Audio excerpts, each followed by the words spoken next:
The following presentation is brought to you by the Realm Network.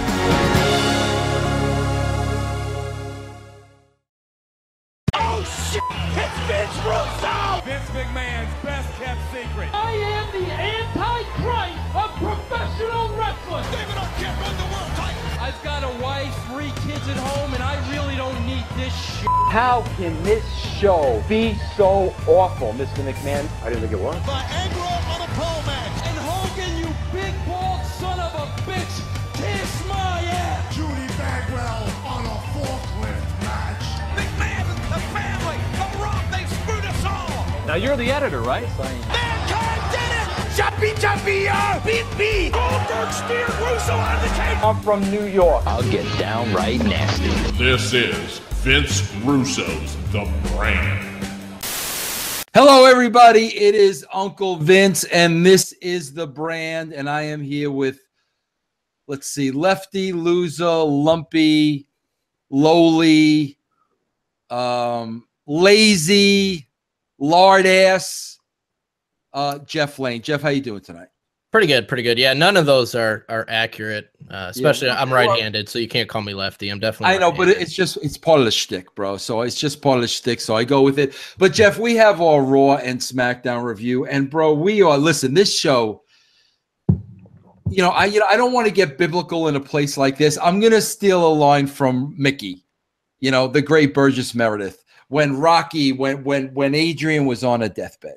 And Rocky was in the chapel 24 hours a day, and Mick wanted him to prepare for the fight. And Mick had to finally go to the chapel. And he stood in the chapel and he said to Rock, Rock, I don't want to get upset in a biblical place like this. But I'm almost feeling tonight, Jeff, that this is biblical. This is biblical, bro. Because making his presence on our show is an absolute icon in the wrestling business. And listen, bro, here's the bottom line. I don't have to come on here and say he's an icon. When he starts talking, when he gives his insights into the wrestling business, you're going to find out that the man is indeed an icon. So I don't even need to say that, because after he opens his mouth within the first 90 seconds, if you don't know him, the first thing you're going to say is, who the hell is this guy? I am thoroughly entertained by this guy, as I was the first conversation we ever had, probably going back a couple of years now. I'm talking about the great Mr. Kenny Bolin. Mr. Bolin, how are you tonight, my friend?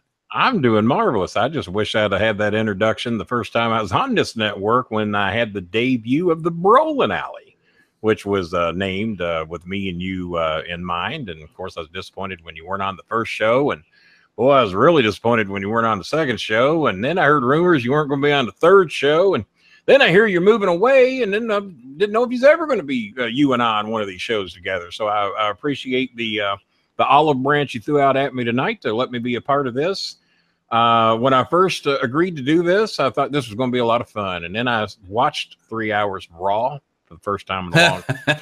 Then I watched 2 hours of SmackDown for the first time in a long time. And I sat here on the sofa with my son and my daughter-in-law. I said, I'll never do this again. Yeah, well, there you go. Well, first and last appearance. But then I understand this is going to air on Podcast One. This is going to be on the Realm Network. And I'm sure we'll even bring some mentions of it up on the Brolin Alley. And whether it's my first, last, or whatever, it's going to be a pleasure and an honor. And we're going to have well, Kenny, the first thing I want to tell people out there, here's the first thing. Jeff, we're still running the special with the Realm Network about me calling, right, bro? Yes, you have till the 14th, which, depending when you're listening to this, maybe tomorrow. It may have already passed. So check your calendar. You have till October 14th to sign up to the Realm Network, and Vince will call you personally, a live phone call, no recording, no BS. You will speak with Vince on the phone. Well, Jeff, here's why I'm bringing that up, because if not for anything else, you want to see this show on the Realm Network. You want to see the video, because, Jeff, I want you to take notice of this. Look at the head of hair on Mr. Bolin. Mr. Bolin has one of the most beautiful heads of hair that I've ever seen. And Mr. Bolin, I always put the hair over, don't I? Always, bro. You absolutely do. From the first time the first words out of your mouth was, how in the hell have you been in the wrestling business for pushing 30 years, which it was back at that time when we first did our first show together. And he didn't ask me who I managed, how I got my start, who introduced me to the business, where'd you get your training? How in the hell have you been in the business 30 years and have a head of hair like that and have it not be gray? And the difference was between me and Jim Cornette and Vince Russo is that I don't worry about anything. I have never worried about anything a day of my life. They're either going to like it or they won't. Then again, I haven't worked for the great big networks that you all work for. I didn't have that constant heat and pressure of Vince McMahon being down my neck or whoever was up Dusty Rhodes or whoever the heck was down your throat at TNA or WCW or whatever the hell they were called at that time. I mean, I never had to work for pressure like that. I worked for Danny Davis for most of my 30 years. And eventually I got the trust and guidance from Danny and Jimmy to just let me do whatever I want to do because I can't remember scripts. Wouldn't know what to do with the script if I had one. They finally figured out that bullet points were a good idea, and I started doing a lot better. So now, Mr. Boland, let me ask you a personal question. You and I and the Prince, Chris, your son, we're supposed to hook up here for lunch in the next couple of days. When I see you in person for the first time, will you allow me to run my fingers through your hair? The last time that was done, Jimmy Fallon did it to Donald Trump, and we see where that got us. Okay, so that's enough. All right, we'll take that. I could be the president of the United States if you run your fingers through my hair. So yeah, I like okay, it. now, Miss. Plus, that way you can verify that it is real. There is no Grecian formula in here. No beautiful head of hair. Okay, now, Mr. Boland. Now, unfortunately, Jeff and I, as you, and I hate to say this in a derogatory way. I don't want to come across that way, but we watch 5 hours of WWE programming as we do every week. It's part of the job. I always say if I had a choice, this would not be TV that I would watch. Right. But I have an obligation. You know, people want to hear my opinion on the show. So, Jeff, let's just kick it off. I'll get it started. We had the opening segment with The Miz and his Mizzies, and Cesaro and Sheamus came out. Now, Jeff, I may have missed something, but was there any explanation to why Cesaro and Sheamus joined Miz other than they needed 3 guys for the Shield? Did they ever explain why they came out? I don't think so. No. I'm gonna go with no. Look for an explanation, and any segment that opens up that's got Shameless in it normally makes me turn the television off. I love Cesaro, but Shameless doesn't do too much for me. But I hear he's Triple H's boy, and apparently that's good enough to keep you on television for a long time. Because if I were booking things, and I'm not the booker that you and many others were. As a matter of fact, I never really booked anything other than my own segments, but I did not see that as the way to kick off Raw after you have come off with your pay-per-view. You had the big Hell in a Cell match. You had the thing with Russo and Owens. And then, of course, I didn't know if we was ever going to hear anything on SmackDown tonight. Now, we're doing Raw first, right? We're doing Raw. So, yeah, so in all fairness to them, that pay-per-view would be covered. Yeah, that pay-per-view would be covered on SmackDown and not Raw, in fairness to them. Okay. I'll cut them some slack there then. Well, I was talking about what I saw tonight, but I'm jumping ahead a little bit. We're doing Raw first.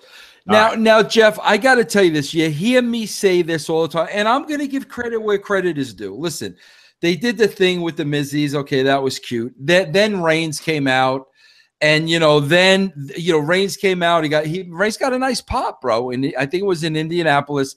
Then, of course, Ambrose came out, Rollins came out, huge pop. They got a huge pop, the Shield coming together. Give them over for that. The Shield hits the ring. The Shield cleans house. Jeff and Kenny, I say this all the time, bro. Because just the sick and twisted side of Vince Russo's watching this show. Now, okay. Kenny, I say this all the time. There comes a point. Sometimes you just got to give the audience what they want. Sometimes and they wanted a Shield reunion. Okay. That is what they wanted. You had to give them a Shield reunion. But Jeff, there was the side of Vince Russo that when they were on the stage and Rollins came out and joined them and Ambrose came out and joined them, bro, I would have paid anything to see the two of them beat the shit out of Reigns. Well, I think the crowd might have got behind that, because that's also maybe giving the crowd what they want, especially if it was an East Coast crowd. You were talking about the pop he got. You got to know that Indianapolis is just mighty close to that Mason-Dixon line. And once you hit that Mason-Dixon line, the crowd responses are far different than what you're going to get on the East Coast or Canada or what have you, or England. So yeah, just close enough to the Mason-Dixon line. They don't really despise Reigns as much as the East Coast has trained themselves to despise Roman Reigns. I just didn't get why they were just kind of thrown together there. I didn't know if maybe the three of them weren't as over as much as they once were, or even as singles. I would think that, that, as I used to call him, Jack Double Barrel Cannon, that was the name I gave him when he was in ROH. As a matter of fact, Cornette and I had sat down and discussed with him at an OVW television taping when ROH was there that was going to be his name. And then the next, Kenny, who are we talking about, Kenny? Not the balding guy losing his hair. Not Rollins? Obviously Roman Reigns. Rollins? Seth Rollins, yeah. Okay. I never could think of his name, as I'm not doing tonight. And this was before he was in WWE. So I come up with the name Jack Double Barrel Cannon. I'd ask Jim, how's Jack Double Barrel Cannon? And Jimmy loved the name, and he even wanted to have him managed by a midget named Cannonball. And the midget named Cannonball would always run in and save the day. And they'd be big baby faces. So fortunately, he got called up to the WWE, and that never got implemented. Yeah. But you know, I didn't see the reason to put them together just kind of out of the blue like that. And especially if the three of them are not over, then I certainly understand it. But let's put them back together the way they were, because I, and this is going to lead into SmackDown again, so we'll get into that later. But ask me about the Wyatts when we get to SmackDown. Yeah.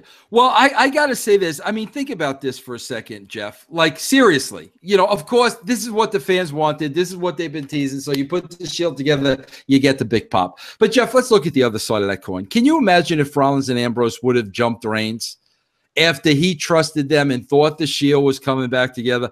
Bro, you talk about finally putting that guy in a lone wolf spot. You know what I'm saying, bro? Where now Reigns is like, F it, bro. F you. F everybody. I don't trust anybody. You know what I'm saying, bro? Now you could have really put him in a freaking spot. And bro, keep this in mind too. You could have always come back to the Shield. You still had the Shield in your hip pocket. But God, bro, I would love to see Reigns in that kind of role. But this was a situation where you had to give the people what they wanted. They popped. It worked. Everybody was happy about the Shield. Let's move on, bro. You know, Jason Jordan against Anson. I don't care. You know, Kurt and Miz, you know, they did a little thing. So now they're going to have the table, ladder chairs against the Shield. Now, y'all see this every week. Correct me. Is one of those Mizzies being now called the Star Maker, or referring to himself as the Star Maker? I've heard that. I don't know. Is he, Jeff? I haven't noticed. I haven't noticed. It hasn't happened. I just haven't noticed. Y'all pay as little attention as I do. So let's move on. Elias, Samson, and Titus, you know, and Apollo Crews. I don't care. You know, okay. Now let's talk about Enzo. Jeff, I got to be honest with you. Kenny, I got to be honest with you. And Kenny, Jeff knows this. When Raw starts, I can't wait for it to end. Like, I just want the show to be over. Jeff, you're going to be very proud of me, because I'm shooting with you here. Jeff, you would not believe. Here, I'm showing you here. Jeff, the phone calls I'm making to people. Bro, the PR I'm doing for the brand, you should be kissing my backside, baby. Yeah, don't hold that up again, because I have to blur it out every time you're showing people's phone numbers. Here. No. Right there like that. Stop. Okay, make Jeff, little Jeff earn his money. Oh. Jeff, the PR I'm doing. But here's my point, bro. I'm calling these people while I'm having a conversation with somebody. Enzo comes on the screen, and he starts cutting his promo. Okay, bro? So finally I finish up with the person. Jeff, guess what I did? You hit rewind. I hit rewind. I think it was the first time in the history of Raw that I ever hit rewind. I wanted to hear what Enzo had to say. I wanted to hear the Enzo freaking promo. I can't tell you the last time I did that, bro, where I actually cared enough to hear somebody's promo that I rewound the show. This was just the one with Kurt, right, in the backstage? Yeah. Yeah. No, I'm talking about the one in the ring now. I'm talking about the one in the ring. Yeah, I agree. I think the one in the ring. Yeah. So what did you just skip? You skipped the entire show then. No, I didn't. I guess I didn't Oh, have no. You're right. You're right. I'm wrong. I'm wrong. Yeah, Kenny, no, you're right. Kenny, you see what I go through with this guy? Oh my God. He's supposed to be steering the ship. He don't even know what he's freaking talking about. That's because I'm not steering the ship. You're steering the ship. You're steering the Titanic if you don't get a better grip on the wheel, is what you're doing. I told you before the show started tonight, if you weren't on your A game, you were going to lose your spot here tonight. And you think I'm playing with you? I'm not. So let's get the grip on the wheel and let's steer us away from the iceberg, if you don't mind. Kenny, let me ask you a question. Yes. Okay. I mean, Kenny, listen, it's like it's basic baby face heel philosophy. Okay. Yeah. Obviously, Enzo is the heel in this 205 division because he doesn't. I did the same thing. I don't never rewind a promo on Raw. Yeah, right. There you go. I did the same thing.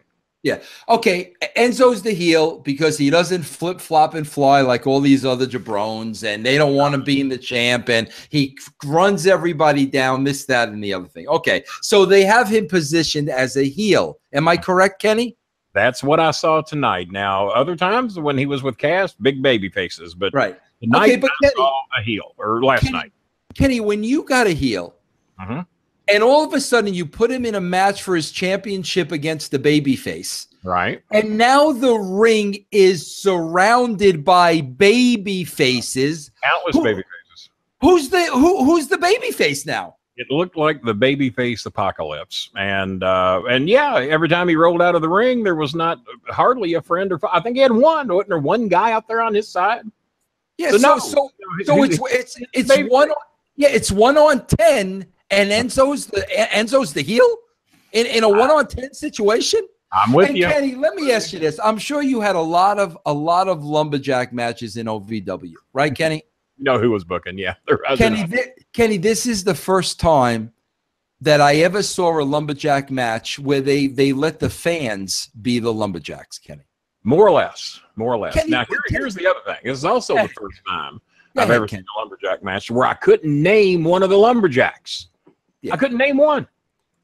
You watch it more than I do. You review this every week. I could not name a lumberjack. I knew the two in the ring because of the billing of the show, but I couldn't name a lumberjack. So I don't even give I almost slipped up. I don't give a dadgum about the lumberjacks.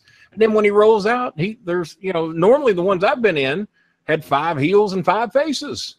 And then you try to roll to where the heels were, you usually have some help, and then the faces come over. And but then we're going to get to the end of this thing, I'm sure. So go ahead. We had 12 baby faces. Well, we'll get to the match in a minute, but we had 12 baby faces beating up one heel. Tell me who's a baby. We'll get to that in a minute, Kenny. Yeah. Kenny, let's go on. You got to help me with this. Jeff, I'm going to let you help me with this. Okay, Braun Strowman. Grab the wheel, Jeff. Grab the wheel. Grab the wheel, Jeff. Jeff, Braun Strowman has a match with Matt Hardy. Correct. Okay, bro. Okay, now, Jeff, we know, correct me if I'm wrong, we know they've been building Braun Strowman up because Brock Lesnar beat him rather easily. So now we got to rebuild him. So he's crushing people that don't matter. Matt Hardy as a singles wrestler does not matter. So he's gonna be the victim this week, right, Jeff? We're gonna let Braun Strowman eat him for lunch, right? But then Strowman's going up the ramp carrying Hardy, and the Shield is there. Okay, bro? Right. First of all, Kenny, let's talk about Double Barrel Jackson. Okay, bro? Yeah, that's Jeff, another name. Kenny, Jack Double Barrel Cannon. But go ahead. Kenny, I don't get into the work much because I'm not a wrestler, Kenny. So how can I critique a wrestler? I'm not a wrestler. But, Kenny, I got to tell you something. When something looks god-awful, you got to freaking talk about it. I have always said that myself. I'm not a wrestler. I can't train a wrestler. Yes. I don't even like to critique promos because it's one of those things that has to come somewhat naturally. There has to be some inner God-given ability. Yes. But I'm definitely not going to train any wrestlers, but I know crap when I see it. I know bad when I see it. I know good when I see it. And that I can critique. Well, Kenny, Strowman drives Reigns into the set. Okay, bro? So now Buckshot Nelson and the balding guy Jeff, did you see this? Jeff, I swear to God. These names are getting better. Bro, these two guys were freaking hitting Strowman, the monster. Bro, they were hitting them like they were 3-year-old women, three-year-old kids. Kenny, are you kidding me? Kenny, are you kidding me? They look like two freaking girls hitting this. Are you Kenny, explain to me how they get to that level when they're punching like freaking girls. All I know is that had happened in OVW or any of the dark match WWE shows that I was on over the years, if we had hit somebody that big, that light, number one, promotion would have been waiting for us. Office would have been waiting for us when we got to the back. Most of us would have been lucky to ever have a job. I'm the only one who can hit like a candy ass because that's my job. I hit like a candy ass.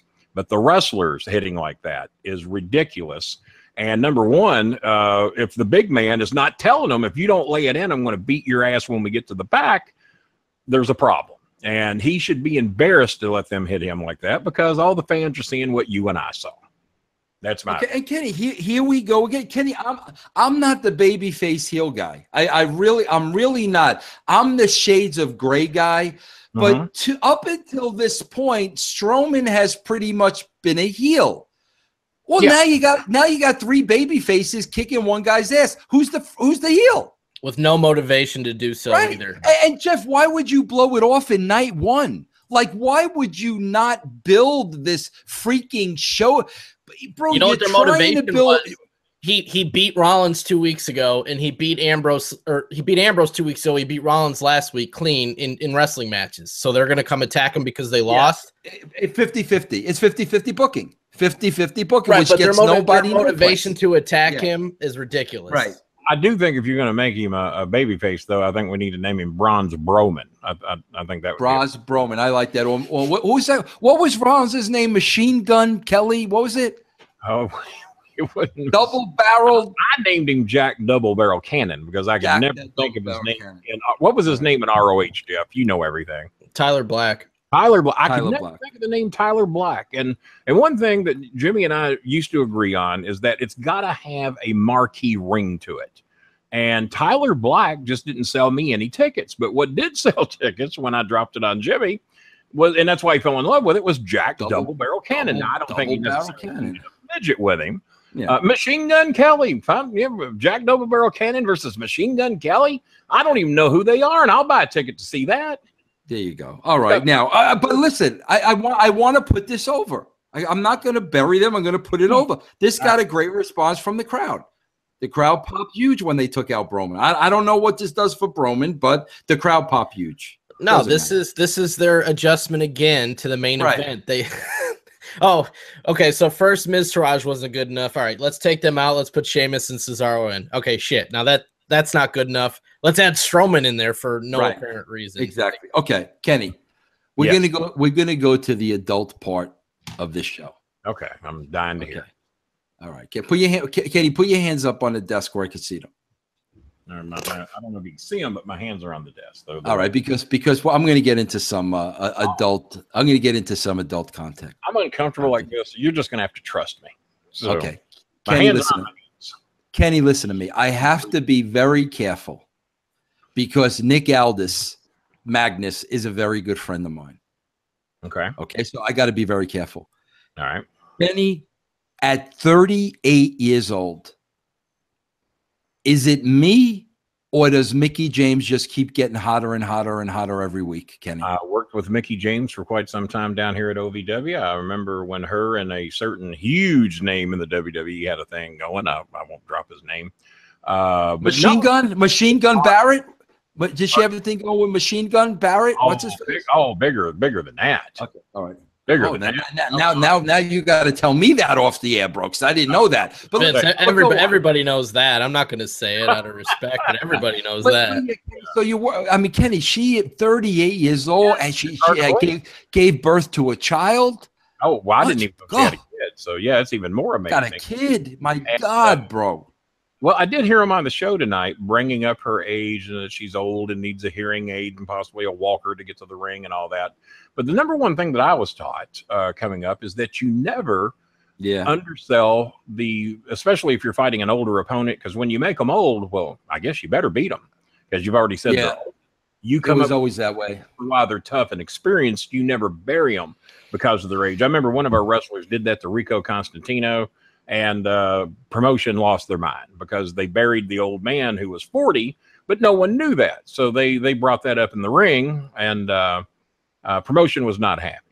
Yeah, I used to deal with that a lot. I got to tell you this, though. I did pop for this. May have been one. Well, no, I'll tell you what the best thing on the show was in a minute. This was maybe the second best thing on the show. I popped for that Mickie James promo film. I thought that was great. I thought that was really well done. I give them credit for that. The voiceover was great. If you're going to go there, that was well done. Yeah, I thought that was well done. Hey Jeff, are you busy with something else over there? You're gonna read my notes, Vince. Jeff, can I ask you a question? No, notes. There's notes on this show. I take notes so I know what we're talking about. So when I get lost, you want to see my notes? Here's my BS. Get a camera on me right here. Here's my BS book right here. Yeah, there you go. Kenny, Raw and SmackDown tonight, and there they are. You see those notes? There's the other page we took on SmackDown. Put them away. I see people's phone numbers. Jeff, listen to me. Am I out of my mind? Yes. Jeff, am I this much out of my mind? I got to be honest with you. You just said, "Am I out of my mind?" And he's a wise guy. He's a wise guy like that, Kenny. Jeff, I got to ask you something. If I'm out of my mind, I'd like to see one more Mickie James run. I mean, she could have many more runs. Why not? I mean, yeah. Why can't Mickie James get one more run? Listen, to me, she looks better than any other girl on that roster. That's me. Well, not only that, but she cuts the best promo out of all the girls. Charlotte's close, but I think Mickie still cuts the best promo. Jeff and Vince, name me who's better than her in the ring. Yeah, well, and but here's the thing with Mickie, like, she knows she's hot and she uses it. She's not all PC about it.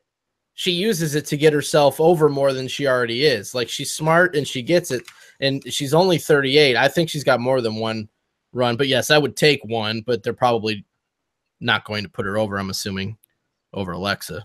Well, my favorite girl is coming to Raw, and I guess you all already know who I know Jeff does. I am the biggest Asuka fan. I call her Asuka because that's how it's spelled, but Asuka. I love Asuka, and there's a new Japanese girl there hitting the scene too that just won the tournament down at NXT. Kairi Sane. That's her name. I'd never seen her before. My son turned me on to her, not that way, but he showed me some video, and my God, is she good. What an elbow drop. I don't know where she came up with it at. I've never seen anyone do one like that before, but I'm looking very forward to seeing her and Asuka go at it. It's almost a must. It's got to happen. First time in a long time I've been excited about the women's division, but those are the two I want to see. Yeah. All right, let's move on. This was the best thing of the show.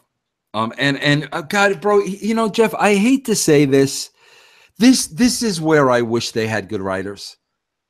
This is where I wish they had good writers, bro, because I got to tell you, far and away, the best thing on the show was Bray Wyatt transforming into Sister Abigail. Oh, boy. But Jeff, here's the problem. Jeff. What's this story going to look like? Well, yeah, and I mean, it was a legit, like, straight ripoff from Psycho, which I don't have a problem with. I don't have a problem with that. But they even used the line, "He wouldn't hurt a fly," like, that's straight from the movie. That's all right. That's okay. Yeah, but yeah, I mean, I don't have a problem with it because I thought it was well done. But like you, I just don't see them giving him the material to follow through with it. It's a shame, bro, because, Kenny, if anybody, listen, Kenny, there's been split personalities in the business before.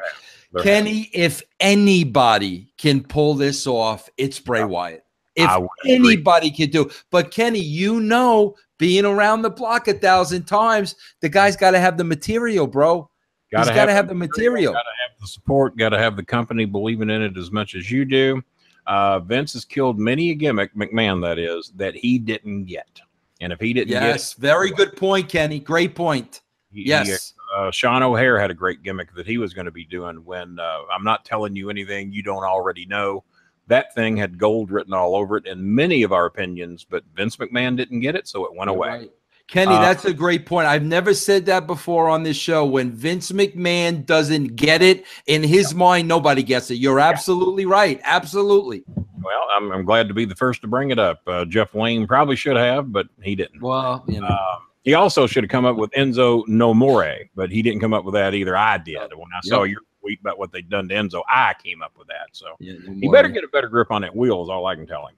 But here's what I said sitting on my sofa, and I don't mean this as an insult. When I saw that bit, I said, well, I think Russo snuck in the back door and booked this bit because this looks like something that you could have got behind.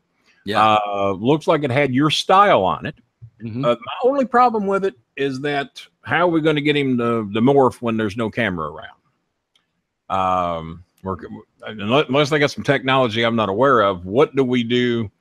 How's this going to work? Are we going to have a stunt double who cannot cut promos like Wyatt? Because Wyatt has got that thing down like you won't believe. Oh, forget it. Also, was highly disappointed later in the show. No, I'm sorry, that come up on SmackDown again. I wanted the Wyatt family back together. That's when I felt they were their most over, because the other two, in my opinion, are pretty much useless. They're not going to say that they're cabbage on the show.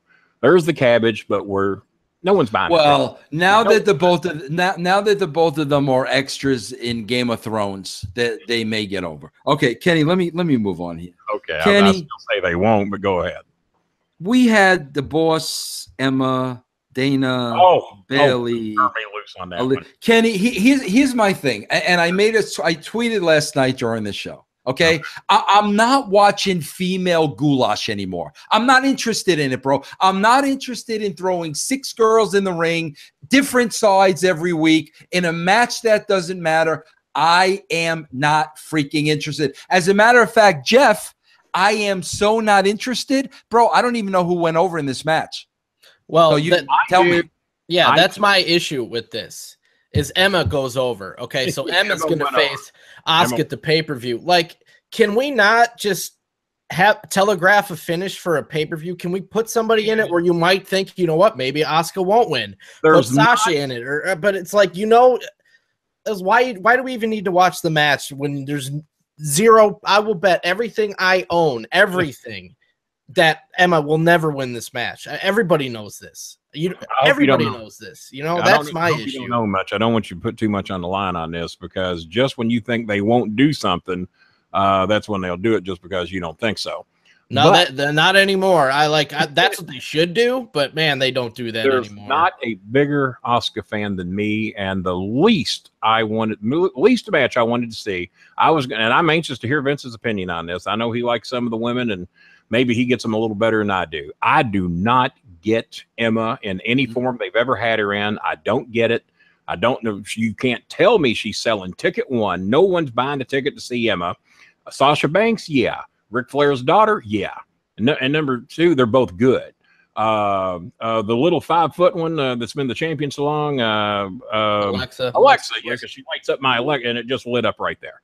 She lights up my Alexa every time they say her name on television. But so I can get those. I do not get Emma at all. Sure, she's a nice person, not a bad-looking girl. Doesn't mean she should be in a wrestling ring. Vince, your opinion? Well, I think I'd be more interested if it was Emma against Asuka Madison. That I would be a little bit more interested to see that match, Mr. Boland, to be honest with you. Okay, Mr. Boland, can I tell you what I tweeted out yesterday on Twitter? People want to tweets, but maybe I missed one. Go ahead. Okay, people want to rip me, shit on me, abuse me for 17 years over David Arquette, winning a fluke tag team match to become the champion for a week. Are you with me? Are you with me, Jeff? I recall that era. I tweeted out when I saw. First of all, we had this masterpiece with Bray Wyatt. What are you drinking? Beer there, Mr. Boland? You drinking beer on the air? Orange Powerade. Okay, all right. Just got to keep on the straight and narrow. Vince, I'm a teetotaler. Okay, Mr. Boland. Yes. We saw this beautiful. I know you respect me a lot, but you can call me Kenny, because I haven't. I can't. I haven't deserved the right. I am about a year and a half older than you, right? Yeah, I have not deserved the right. Go ahead and call me. Go ahead, Mr. Boland. I see this beautiful morphing of Bray Wyatt into Sister Abigail. They play with the voice, the whole, which I thought was done very, very well. If you're doing that type of television show, you're right. I just don't know how we're going to get around that. Okay, now, Mr. Bolin, Mm-hmm.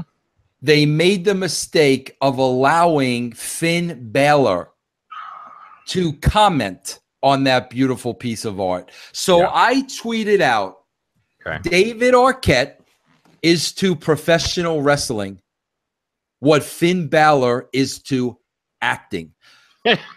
bro, how they allow, first of all, how they don't, Jeff, we talk about this all the time. Jeff, how they don't pre-tape this guy, how this made the show. This was horrendous. He almost single-handedly killed Bray Wyatt's promo by the way he responded to it. This was horrifying, bro.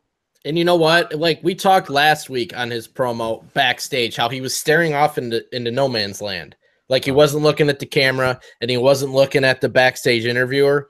Well, on this show, both him and Kalisto were looking at the same spot on the floor. Vince, I honestly think they're reading their lines. You think there's big cue cards laying on the floor? Yes, they have to be. Yeah, I mean, Mr. Bolin, you've worked with the greats. You've worked with the John Cena's and the Batistas and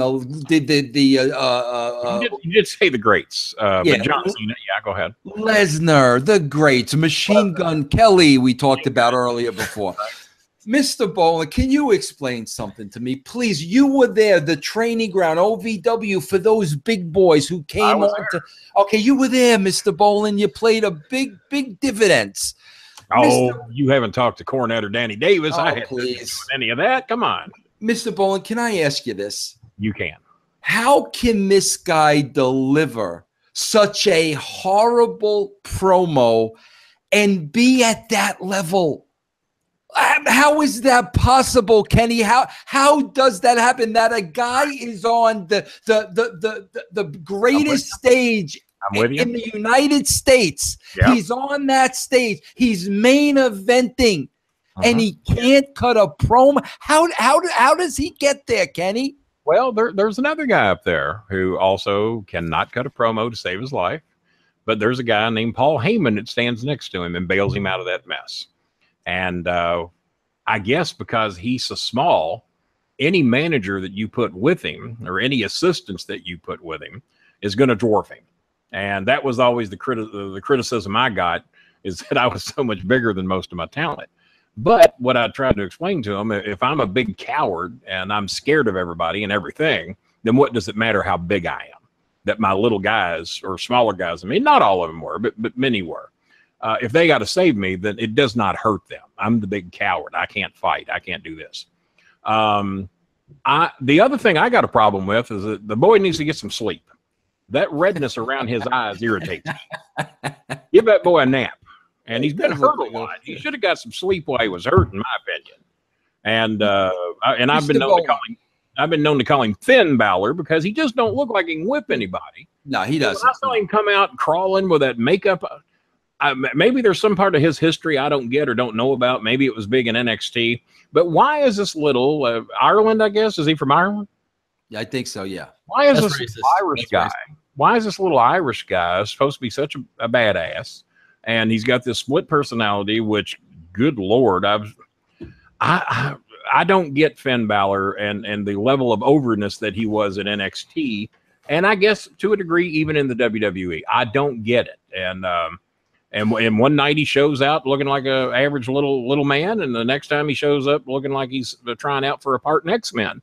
So I think it's a big misconception with people being over at NXT because they're over in front of the same 300 people every single week. The same thing I said about ECW. I don't care who likes it or don't. It was the same 793 fans that toured around the country to see them. They all learned the same chants. Those little things that we hear at shows now. You deserve it. And this is awesome. I hate that crap. And I'm going to refrain from using some of the words you two have used tonight. I'm going to stick to my PG-13 upbringing here that I learned from doing wrestling on Christian television network shows is what I'm going to do. Mr. Bolin. You two were bad. Mr. Bolin, Do Yes. you think do you think it would help Finn Balor if they changed his name to Finn Pop Gun Balor? Pop Gun. Do you think that is money? Pop gun or pop gun? Pop Gun. P-O-P gun. Pop Is gun, that little pop gun, little not pop gun? like Tom No, Cruise. little gun. pop gun. Yeah, you think that's money? I think he's more suited to be in that little 205 thing they've got that they put all the little guys in. Because I do not buy him whipping anybody, and I don't. Oh, and you're gonna get. I know you're Shawn gonna, Michaels. I know you're gonna Shawn get Michaels. heat. Well, that's No, fine. I you're- can handle it. you're I'm gonna not get heat, fine. man. Hey, I'm hey, not but fine but with hey, Shawn hey, but let me tell you, Kenny. I worked with Shawn Michaels. Shawn Michaels had a little meat to him, bro. You Yeah, know. he did. I mean, he wasn't as big as some guys, but he No. didn't look like he belonged in another division and not being able to wrestle men. Obviously, the man fought the Undertaker and won some matches versus the Undertaker. Can he really whip the Undertaker? Come on. You And know, there's a all know. rumor out there that the main event for Survivor Series is going to be Brock and Finn. Can you imagine? Oh. Are you? I'm going to say. I hope to God that's false. Get ready to That- believe. Are Stop. you shitting me? No, that's the rumor. That's what they're wanting to sell? That's not. That's just. I hope it's false. God, I hope that's. Can you I knew y'all imagine put those me two eventually. face to The face. S word was going to come out, and that did it. All Holy right. crap! All right, Jeff Lane. Yes. I'm gonna throw this one to you. I don't care if he wins it back next week. Yeah. I don't care if he wins it back tomorrow. I don't care if he wins it back the day after tomorrow. Please explain to me why you would beat Enzo Amore at this point in time. I don't care if he gets it back next week. Okay, let's assume he's getting it back. We'll even go under that assumption. Jeff, please explain to me why you're going to take the belt off of the hottest thing they've ever had in that godforsaken division that nobody cares about from day one. Just walk me through it, bro. I got an open mind. Walk me through it. I can't. I can't because everything that they've just done, they just crumbled it up and threw it in the trash. They wasted it all because if he does win it back now, who cares? Like they killed it. And especially they put it on somebody that nobody cares about now. There's nobody cares about Kalisto. No. I mean, this was the there's no logic to this. Like they think it's a surprise. Oh, and then I'm assuming we're gonna change it at the pay-per-view again and give him another title change. It's so freaking stupid. Go ahead, Mr. Bowling. You got your hand up, Mr. Bowling. Held my hand up like I'm in class. Could it possibly, because we hear about all the heat that Enzo gets, and he's now definitely Enzo no more. They have killed everything that he had developed so far.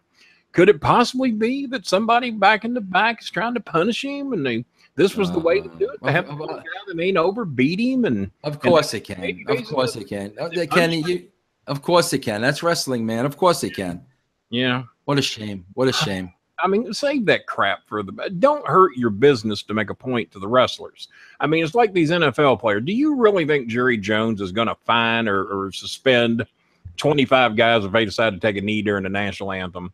He's an idiot if he does. He's going to throw away the season to punish the players. Well, why throw away one of your top drawing stars? Because people, for whatever reason, like you said, he's an attention getter. And I've been trying to figure out why I like him. I liked him the first time I saw him. Not because I thought he was a great wrestler. All he does is get his ass whipped on a weekly basis. He's always getting the crap beat out of him.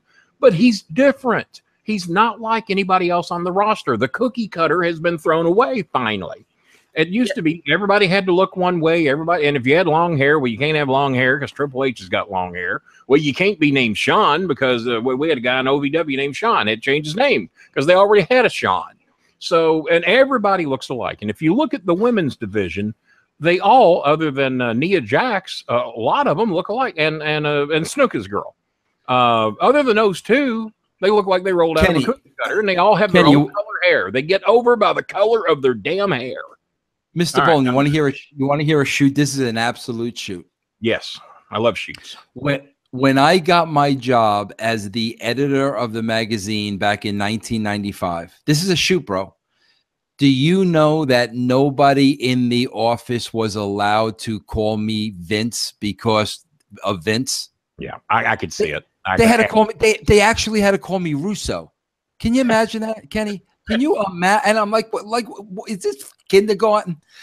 Kenny, listen, I want to see. Fortunately for me, I don't recall any big stars ever being named Kenny or Starmaker. So Yeah. well, I'm sorry, Kenny Omega. I left Kenny Omega out. Kenny, I need you to put your stamp of approval on this, because if the great Kenny Bolin puts his stamp of approval on this, I think it will snowball, and I think it will become huge. All right. Here, let me grab something to stamp with. So it could be. I'll use one of my meds here.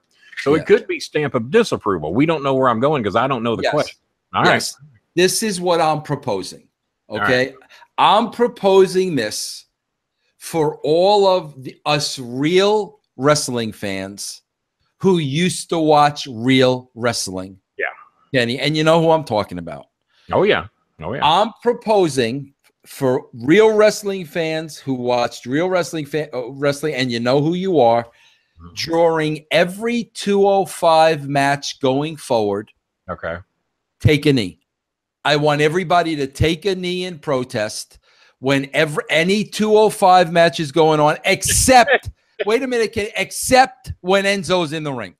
So if anybody other than Enzo is in the ring, I think we should all take a knee out of protest. Will you endorse that for me, Mr. Bowler? All right, here we go. Here's my hand. Here's my stamp. Am I going to approve this? You damn right I'm going to approve it. Very nice. Hell yeah. We got the Kenny Bolin stamp of approval. It's done. All right. Listen, even Jeff. And I have trouble getting back up, and even I'll take one. Very nice. Okay, Jeff, I am going to let you walk us through SmackDown, Jeff. Go ahead. I'm going to give you the honors, bro. Yes, let me get my anger from this episode out right now. Okay, go ahead, Jeff. Do you approve? Take it over. Do you approve my statement? That are you going to be a part of this movement? Yes. Yes. Okay. Yes. Right. Go ahead, Jeff. Go ahead. It's all the floor's yours, bro. Go ahead. And I don't know what. Now, Vince, hang on here, Vince. If Donald Trump bows up on you and says, "Hey, I want people fined if they take a knee," you're not going to back down. You're going to stand up to him, right? We're all going to back down. You're not going to be like Jerry Jones and back down. No, I'm taking back down. We're taking a knee. Yeah, we're with. All That's right. Just want to make sure we're all together. All right, go ahead. Jeff has something to say about it. Cower down, lame. Don't you cower down. Go ahead, now, Jeff. You want to talk about a cluster F of writing a show? This is absolute. Oh God! Look, all right. Let's. I don't know what you guys thought about the angle. That's besides the point. People are talking about what Sami Zayn did at the pay-per-view. Okay, right. It's the first. Okay, wait. What are you talking about here, Jeff? Tell me what we're talking about here. It's Raw, SmackDown. What are you talking about here? Yeah, SmackDown. Oh, okay. So you're talking about the pay-per-view. Oh, okay. So you're gonna give us a SmackDown overview before we get into it. All right, go ahead, Jeff. What I'm PO'd about, and then you guys can run through. I'll let you guys give your thoughts on the show. But all right, okay. This is like the first actual swerve they've done at a pay-per-view. I think. I mean, swerve overall. I think since Rollins turned on the Shield. Okay, they don't do these things anymore. Grant you so Sami Zayn helps Owens. Everybody's talking about it. Okay, for once, there's something to talk about it. So how do we open this show? With the freaking Usos in this tag crap for 30 minutes, okay? Instead of Sami Zayn and Kevin Owens should have opened the show, and it should have been 2 hours focusing on that because that's what people are talking about, all right? That's my first gripe. My second gripe is you don't even have the WWE champion on the show. There's no Jinder Mahal. And Vince, you don't have to give him the benefit of the doubt that he wasn't there sick because he wrestled in a dark match after the show went off the air. So he was there and they didn't use him. So no Jinder on the show. You bomb your biggest thing.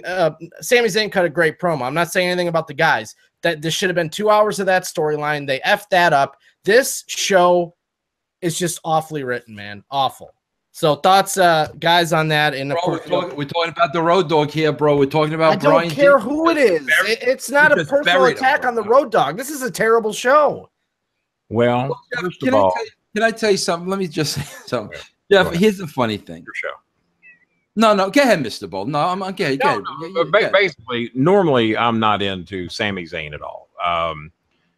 He's just not my cup of tea. There might be some that get into him, and I almost gave him Jeff's nickname of Sammy Lame. I've been giving everybody nicknames tonight, and we've got then we open up with this thing with the Who Those. I think y'all call them the Usos, and then the Who Days. I am just not buying these, and then so many daggum tag. I didn't know they had that many tag teams. I thought tag team wrestling was dead. And then there's 15 tag teams out there before they get done. And then the way they put it together, and then it was just, good God. I don't, and none of them. Well, I guess the Who days might be over. I don't know how. Does the trombone player ever get in the ring? Yeah. And they're all. I hear they're all nice guys. I'm not getting on the guys. I'm just getting on the gimmick. And the Usos, how many gimmicks, how many shots at it are they going to get? And does anybody give a crap about them? Anybody? And if there is, please tell me. Maybe it's just me not getting it. Well, Kenny, I like the Usos. I like them. I do. I like them. I think they cut. Tell me you're going to buy a ticket to see them. Will you buy a ticket to go see them? Oh, well, I wouldn't go that. That wasn't the question, bro. I'm not. No, the answer to that is not. I didn't say they weren't nice guys. Will you buy a ticket to see them? No, I won't buy a ticket. That was the point I was trying to make. Go ahead. But I do. Listen, that first segment, I like the Usos, bro. You know what I like? I like when they're done talking, Jeff, they say Uso to cue the other guy when to start talking. I think that's brilliant, bro. I love that. First of all, bro, I thought two teams. I thought they were cutting a very good promo about the respect, and only you felt what we. I thought that was an excellent promo. Mm-hmm. But I mean, bro, once the Hype Bros came out, it all went down from there. And the Hype Bros, is that your deal? No, that's their name, the Hype Bros. The Hype Bros and it's got to be your favorite. Gable and Breezango and the Ascension. I mean, and you're right, Jeff. It was 18 minutes. And this whole thing was 18 minutes. I love Shelton Benjamin. I've never heard of the other guy before. Tonight was the first time I've seen him. Just doesn't seem to be a match to me. It's not what I would have looked around the locker room and put together. I mean, correct me. I mean, you're the master booker. You correct me. Horrible. Okay, Jeff. Here's another thing that was hysterical to me. You said they're not opening up the show with Sami Zayn and Owens and this and the other thing, right, Jeff? So after this, I think Gable and Benjamin went over in this match. Is that true? Yes. Who cares? Bro, they show Sami Zayn and Kevin Owens' locker room with their names on the locker room. And, bro, I swear to God, they show that door, and immediately what comes to my mind is behind that door, one freaking guy is eating potato chips and the other guy's playing video games. That's what immediately, like, bro, Jeff, think about this. Mr. Bolin, think about this. They're showing that locker room, Kevin Owens and Sami Zayn, like you used to show Austin's locker room. Oh, yeah. The Rocks. These guys are freaking. They're nobodies, bro. Then you're showing me their locker room. Kevin Owens is eating a freaking sandwich in there, and Sami Owens is playing video games. I mean, stop. I was yelling stop a lot. Kenny, these guys should be dressing in the janitor's closet, let alone having their own locker, their own office. Well, I was wondering if you were on board with the fat Canadian or not, because we know Cornette didn't care for him, and I'm not a fan. I've watched him. He's okay for a fat, out of shape guy from Canada. I'll give him that. But I'm not a fan. Main event, the title, main event on your show constantly. I don't get it. No. And maybe you do. If you do, explain it to me. I don't get it, bro. I never get it. So I can figure it out. Yeah. All right, go ahead, Jeff. Why is he one of your top stars? He ahead, looks Jeff. like he rode in with a weak-ass biker gang. He's got the farmer's tan. He looks like crap. He wears $12 worth of ring gear. And I wouldn't allow that to walk down my aisle if that is my champion or going to be my world champion. You're going to put on more than $15 worth of laundry if you're going down and representing my company as a champion. I wouldn't put him. You talk about penalizing somebody. I would fine him every week that he didn't get in shape and didn't put some bucks into some ring gear and look like a star. Because there's two things you can do. You can look like a star and you can act like a star. Well, I didn't look like one, so I had to act like one.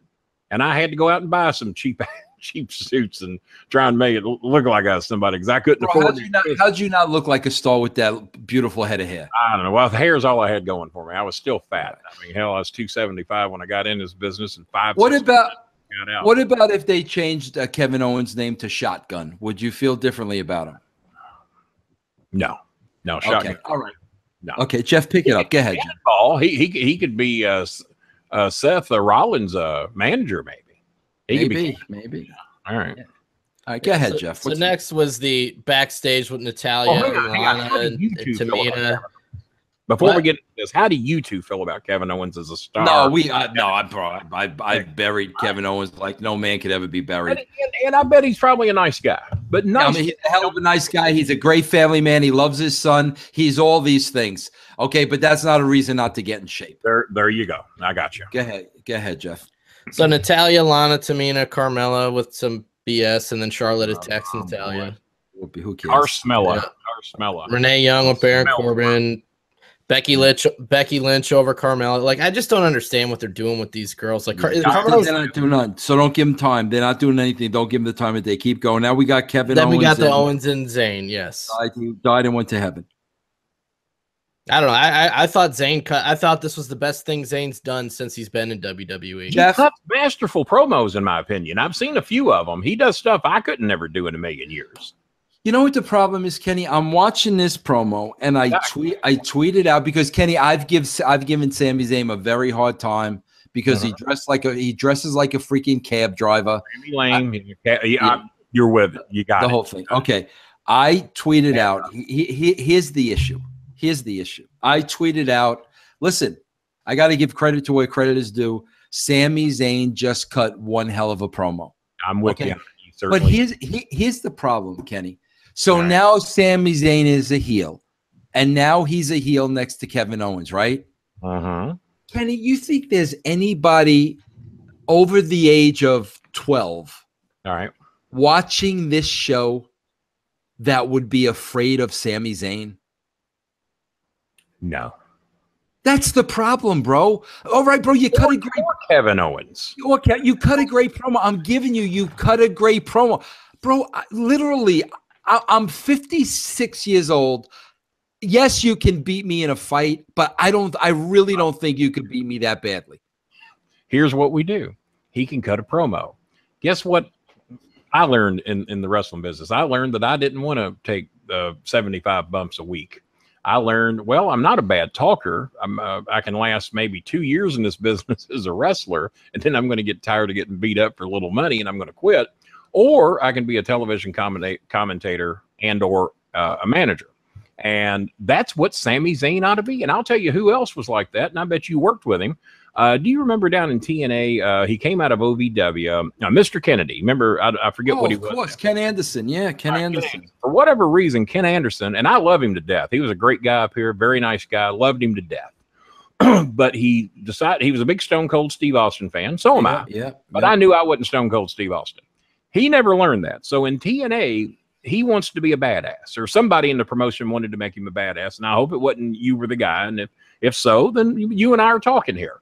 I do not buy him as a badass, but he is a great bump taker, a master talker, excellent talker. I don't know if he's top 5 promo guy or not, but he's good enough. And I thought he should have been a great bump-taking manager who occasionally gets forced into the ring. And he belongs in the ring way more than me. They'd only put me in the ring about once every 2 or 3 months. He could have been one of those guys that talk the crap. But I didn't buy him with anybody. He was a little, You know what's funny though, Kenny? You just said that you didn't see Ken Anderson as a badass, right? I did not. Bro, put Ken Anderson next to Sami Zayn, and he's Kane. He's freaking Kane, bro. I mean, right or wrong, Kenny? You got me there. I mean, my God. I mean, I'm not arguing. I'm not arguing the Anderson, but put him next to Sami Zayn. He's a freaking killer. But yeah, make Sammy a dadgum manager and let him get in some occasional matches. But no, he was on the independent scene. I guess he was a big deal, right? Yeah, and I guess he was maybe a big deal down in NXT. I don't know, but that's called minor league ball. We have single A, double A, triple A, and we got the major leagues. Well, he's been called up to the major leagues, and guess what? Sometimes you're a big star in single A ball, and when you get to the major leagues, it's time to realize you're going to ride the pines, and every now and then you're going to come in and pinch hit. He is a pinch hitter in this league. He needs to be managing, and let's get more use out of managers. Let's save these guys that can't talk, and then maybe stick him with Finn Balor. I don't know, but then to get the size difference again. Or we could put Finn Balor in the 205, and let's go ahead and put him there if you're wanting to do something with this great little division you formed, the 205, which I call midget wrestling, because that's what it is. You know, and this is my other issue with Hell, this. I ain't looking for a job, can't you? Look, Daniel Bryan, okay, Sami Zayn does this to Shane McMahon, costs him the match. Daniel Bryan works for Shane McMahon. He's been on Shane's side. They've been a team. But all Daniel Bryan cares about is who's the number one freaking contender for the tag team titles. Like, this is what I'm talking about. And people on Twitter are trying to argue with me, oh, you have to save this stuff till the end. That's how you hold the audience. Bull. You hold the audience by opening with this and giving them more as the show goes on and advancing the story. If you have to stall this, you shouldn't be writing television. This show, just terrible, man. Terrible. You brought up a good point, Lame. You don't do that often. Vince, this is what we got going here. Bro, Jeff Lane is hot.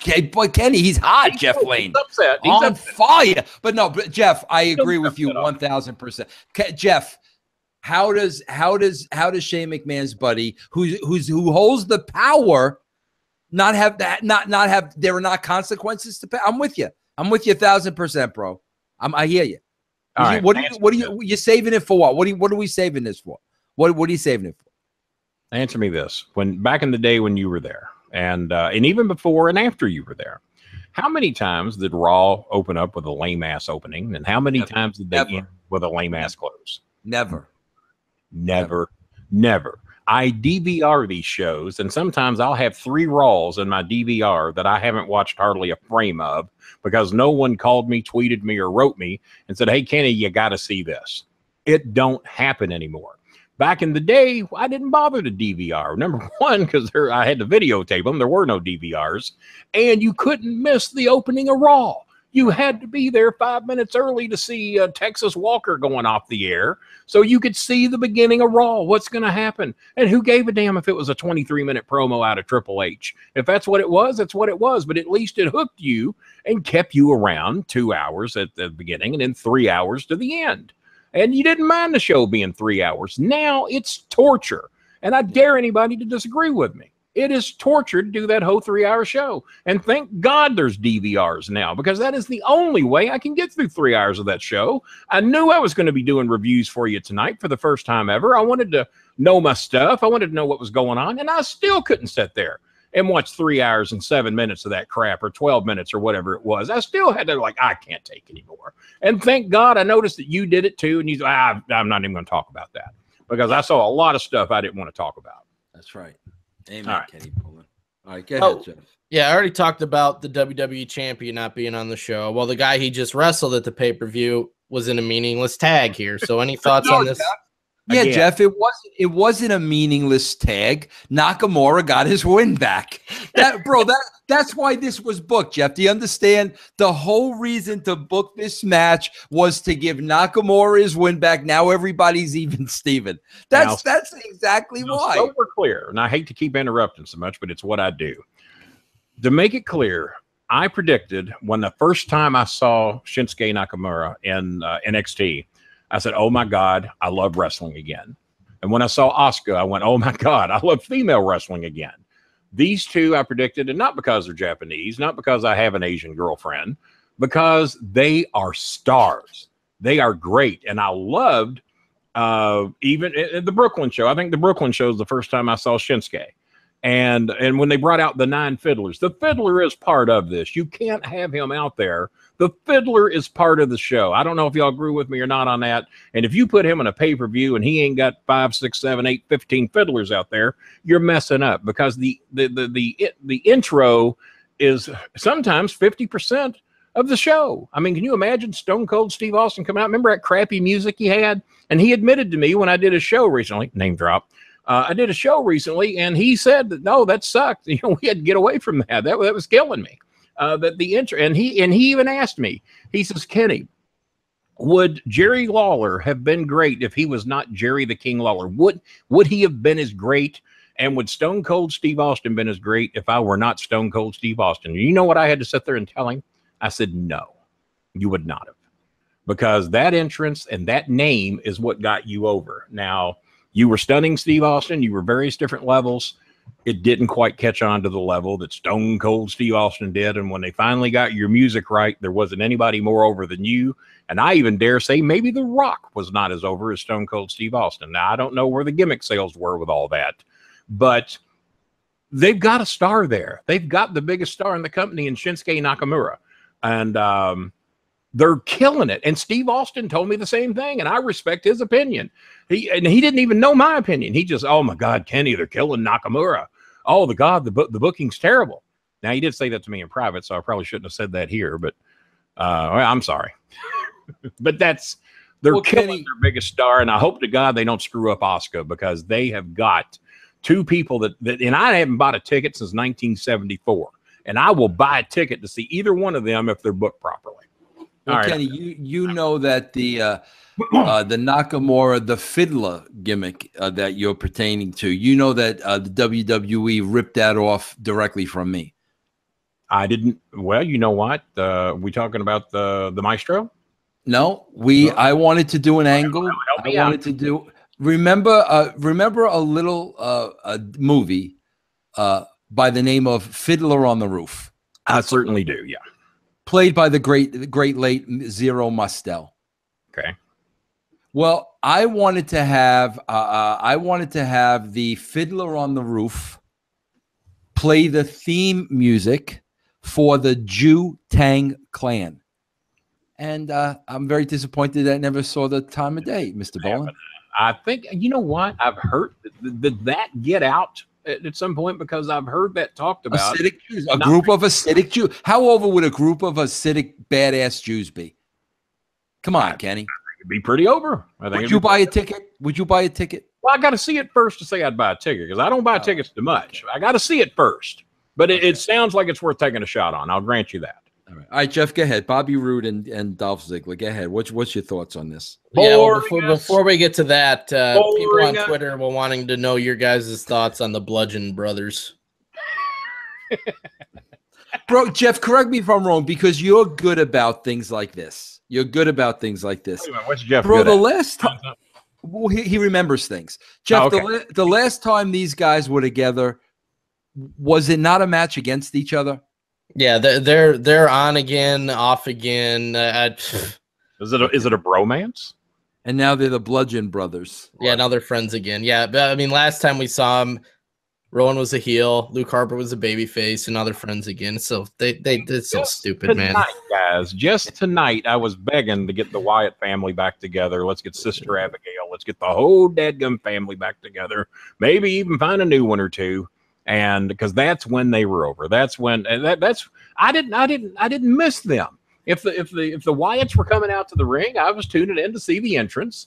I tuned in to hear the promo, even though I didn't understand most of them. He's talking way above my head, and the matches were entertaining as long as he was the one in there doing it. Does he? And now I look like a hypocrite, because Lord knows he doesn't look like a big star either, but it works for him.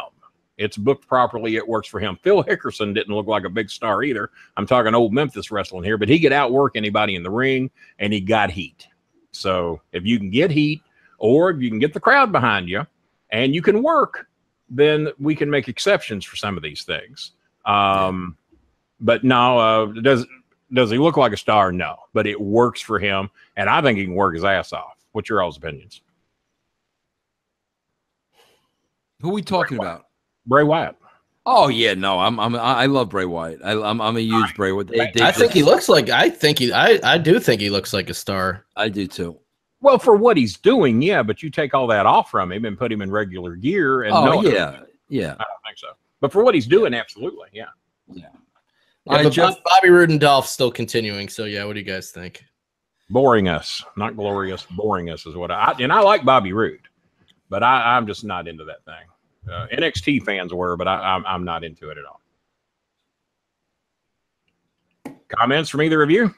I just hate the, oh, you're a cheater. and then Dolph, yeah, we're gonna wrestle, but not tonight. I mean, bro, come on. I'm not 3. Stop with this. Help me out here. Dolph Ziggler and I traveled up and down the roads for quite some time. Me, him, and Mike Mondo. Love Dolph Ziggler to death. Great guy. What are they doing wrong? Why is he not caught on bigger than he has? He's kept his job because Dolph too. He could have been let go there many a times. Because Kenny, I've said this a million times. All Dolph Ziggler banged Amy Schumer. That should be his freaking character. He should just keep reminding everybody that he banged Amy Schumer, and that should be the gimmick, and he'd be over. The gimmick is that he banged somebody I wouldn't touch with a 10-foot pole. Who's that, Kenny? Come on, you got to drop names, Kenny. Kenny, you got to drop names on the show. No, well, I did. If Dolph Ziggler banged Amy Schumer, he banged somebody I wouldn't touch with a 10-foot pole. Amy Schumer don't do anything for me. We're going to drop the other names off the show. I can't reveal that. You're going to have to call into the hotline to get that. Yeah, and Jeff, you know I'm a huge Bobby Roode mark. I mean, I love Bobby Roode, but nah. I like Bobby. Glorious thing. I like Bobby myself. It took a while for him to grow on me. As a matter of fact, I'll give you a little story. I got Bobby Roode booked off a show because I thought they were overpaying him. He was going to be on a show I was on with me and Chris Jericho. Chris Jericho was there signing books, and it was going to be mine and the Prince's first ever show together in the state of Kentucky. And I found out they were paying Bobby Roode $1,000. This was early in his TNA days. They were paying him $1,000 and hotel, food, airplane, all that. And it was eating up damn near $2,000 worth of the budget for that show. And the only way I was getting paid is that they said, well, you can go out and sell tickets to this outdoor event and you can keep every dollar you make. Well, I said, well, I want to have a fighting chance for the other guys to get paid too that are around here and that actually can draw. I said, Bobby Roode ain't going to draw anything here. Why are we wasting $2,000 on him? Get him off the show, and let's pay the guys around here that will draw, and I'll earn my money through selling tickets to this outdoor event. And Vince, I had to tell this story to Jericho when we were having dinner. Another name drop. Having dinner over here at Mark's Feed Store, I had to tell Jericho that the biggest payday I ever got in wrestling was because of him, because he'd been away for a couple of years. And he wrote his book, so he was coming there to do a book signing. He wasn't even working. But I sold the fact that Chris Jericho was going to be there. And, I made, long story short, I made $4,500 for myself and $500 for the Prince for his first. And it turned out Jericho only got paid $4,000 for the same show. But Kenny, here's my problem with that story. Bobby was not booked. Here's my problem with that story. Go ahead. I'm doing the math here, Kenny. All right. You between you and the Prince, you made $9,000. You said, right? No, 4,900. I made 45. He made 500. Okay, so 4,900. Yeah, between you. But yet you're telling me that you ate at Mark's feed store, so you could only afford to eat out of a trough. Making $4,900. Kenny, you made $4,900 and you're eating out of a trough that night. Out of a trough that often. You said Mark's feed store, bro. You said with the name of it. You know why? Because it used to be a feed store, and then they took it over, made a great barbecue restaurant out of it. And I'll say it right here: it's one of mine and Cornette's top 5 restaurants in Louisville, Kentucky. Jericho was here in town to put us on his podcast, another podcast one show that hadn't aired yet that I know of. And we took him over there. He had a fit over it, told all of his friends about it. We've taken many of the big stars over there. And if you would venture on up here before you move back to Colorado, I'll take you to Mark's Feed Store too, because the Star Maker eats there free of charge. There you go. Very nice. There's a nice plug. Give advertise on Kenny's show. Bro, here's the highlight of the show for me, Jeff. Can I tell you what I loved about this show more than anything else? What's that? It's this simple for me. I sat here and I watched 2 hours of this show. And the highlight of the show came in the last minute. You know what that was, Jeff Lane? The rolling credits? Yeah. No, you know what it was, Jeff Lane? No, I have no idea. When Baron Corbin simply told the crowd to eat it. I thought that was the best part of the whole show, bro. I don't know if I've ever seen a wrestler tell the crowd to eat it. I haven't heard it. I thought that was beautiful. I loved that. But before we go, that leads me because there's another one that to me can't sell any tickets. I don't understand the backing that he's getting right now. As a matter of fact, I thought he was close to being let go. I don't get about Baron Corbin. I'm talking about Baron Corbin. I like Baron Corbin. Might be a I nice like guy. Didn't say he wasn't, but he don't sell me no tickets. All right, once again, I'm going back to the quarter events. Are you going to see him WrestleMania? Kenny, let me ask you this. All right. Seriously now. I'm with you. In this 2-hour show tonight, yes. Honestly, who are you buying a ticket to see on this 2-hour show? Shinsuke. Really, huh? Yeah. Oh, I'll buy a ticket to see Shinsuke. If he's taking on somebody I give a damn about. Now, to see him tag team with Randy Orton, and who did they beat? What was it, a fatal 8-way or something? I don't know. Rusev and Aiden English. And here's another thing, Vince, and you tell me your opinion on this. I am so sick of every show booking itself into a fatal 3-way, a fatal 4-way, a fatal 5-way. I am sick of that. If I hear fatal whatever again, I'm going to throw up. That is just cheap. Thank you. You stole the words right out of my mouth before I got to it. Lazy booking. They're not even trying when you do that crap. They're not even trying. Hey, Jeff, is there anybody on this show that you would pay to buy a ticket?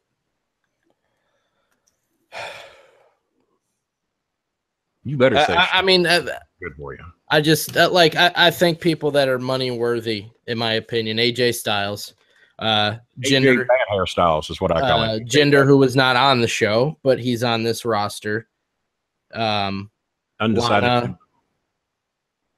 Lana, Bobby Roode. I mean, it's the thing. You got to think if these guys are booked correctly. I like Breezango. I think they're entertaining. But I don't pay money to see anybody. So that's kind of a loaded question because I wouldn't pay to see anybody. But I believe those are the guys that are money worthy.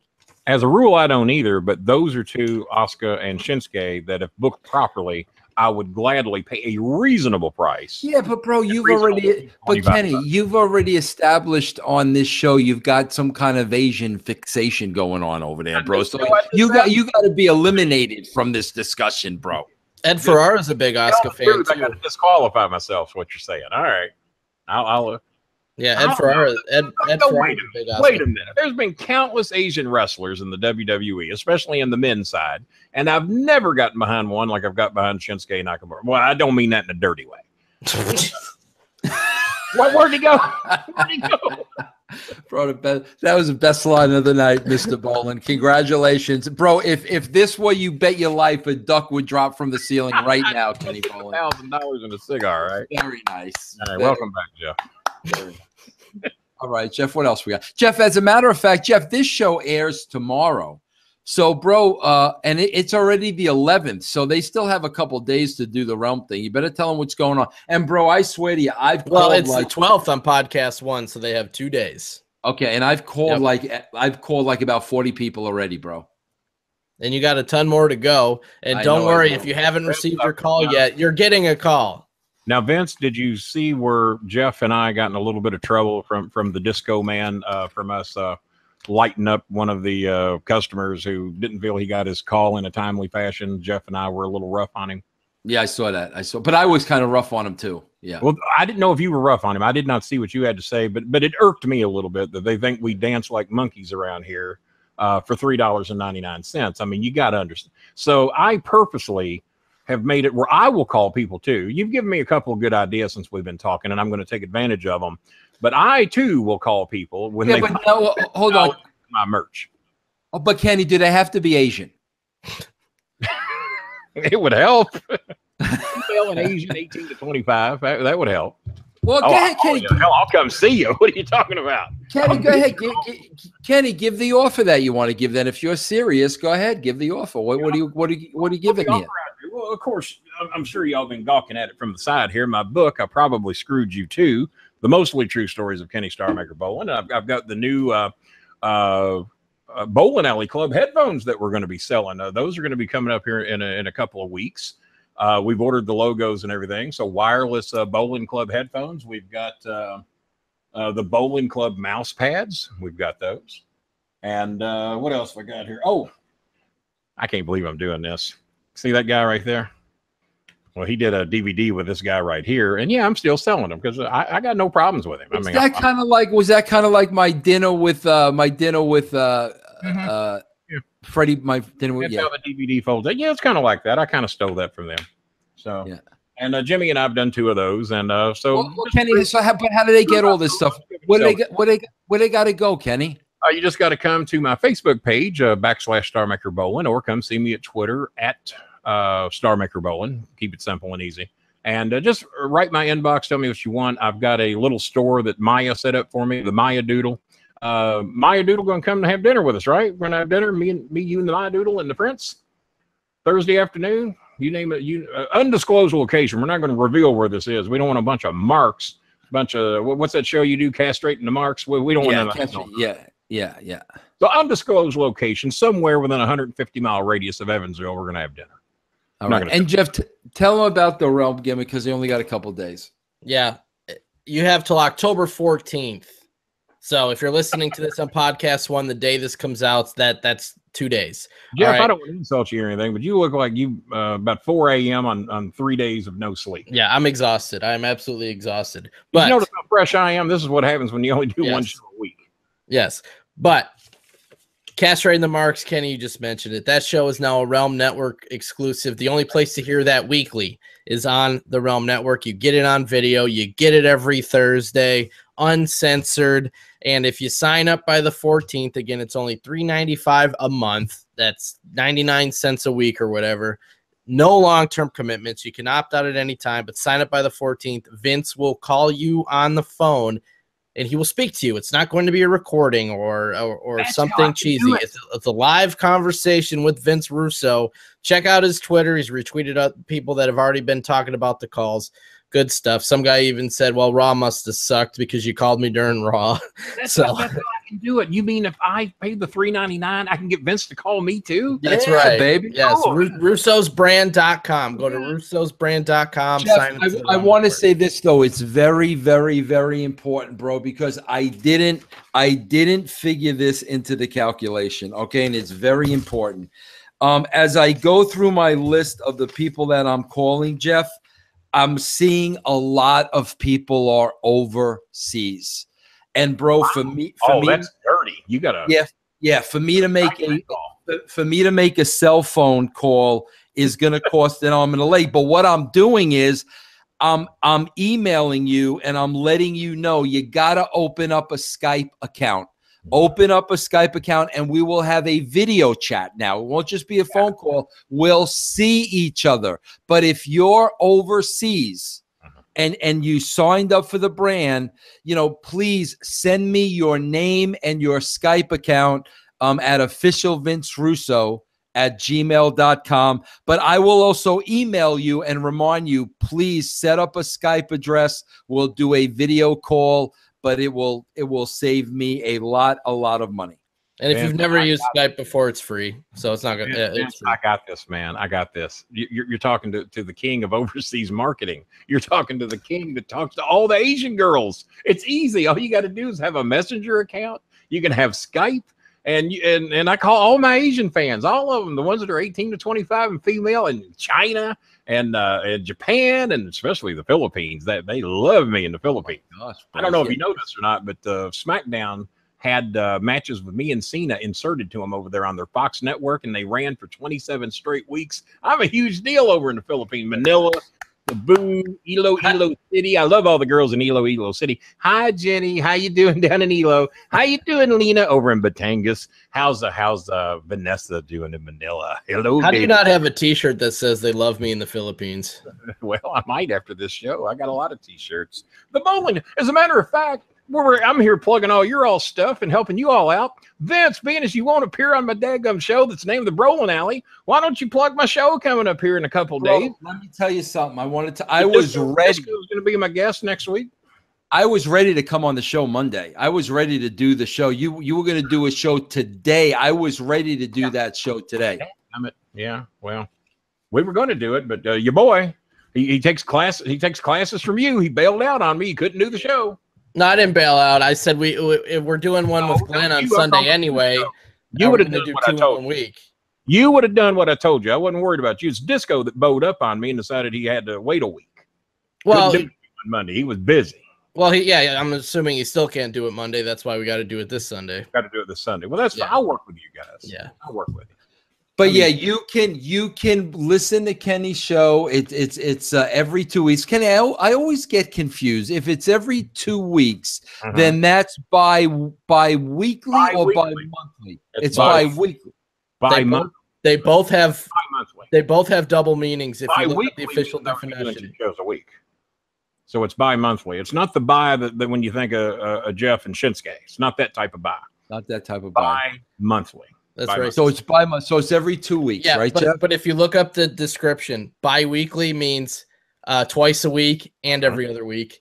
And bi-monthly means twice a month and every other month. So they got double meanings. Why aren't you just a big barrel of information over there? Well, I looked it up because when I was writing the first description for our first episode, I didn't know what to put. And after reading that, I still didn't know what to put. So I said twice a month. I got to ask you a question about Jeff real quick. Is that lost thing over your head? Is that to tell us the state of mind you're in during most of these shows? Is that yes. That's why I got it on both sides. I got the figure that was sent to me, and I got the encyclopedia over here. I was just checking. Yeah. Jeff, tell them about you do all the work on YouTube. Let everybody know. Yeah, we got a lot of free stuff on our YouTube channel. We got the first 8 episodes of Castrating the Marks. The uncensored VIP versions are up. We got a ton of shoot interviews. Shawn Michaels, AJ Styles, Bobby Roode, Kevin Nash, Stone Cold Steve Austin. List goes on and on. They're all free there. Vince, we got the first 35 episodes of our Attitude Era reviews are up now. All your classic rants, bucket full of chicken necks, some Lions, Tigers, Bears, and Disco. A ton of free stuff. Just go to russosbrand.com, click that YouTube. Now I see why he's got the notes, because I couldn't have done that. I couldn't remember that much stuff. All right, Mr. Bolin, it was an honor and a pleasure, sir, to join us. Any last words, Mr. Bolin? It was an absolute pleasure. I'm glad I got to come on your show because I've been having trouble getting you on mine. Even though you say you were going to come, I guess I'll never know that until. Are you going to drop in and visit me in Disco this coming Sunday, or are you going to be busy moving, or what are we doing? This Sunday, I got. I'll let you know on that. And then it'll air Wednesday. But you have my invitation. You had me on your show. I had a ball being here. You're invited to be on my show, The Brolin Alley. We'd love to have you. Brolin Alley. All Kenny, right. All right. You know how I said I would bet everything I have on Emma not beating Asuka? Yes. I would make the same bet that Vince is not going to be on this episode. Well, if everything you own is what's behind you, then you ain't putting that much on the line, but that's okay. Right. Let's not get panicky. All right, everybody. Thanks for joining us. We appreciate your support. We will see you tomorrow. Same bad time, same bad channel. Good night, everybody.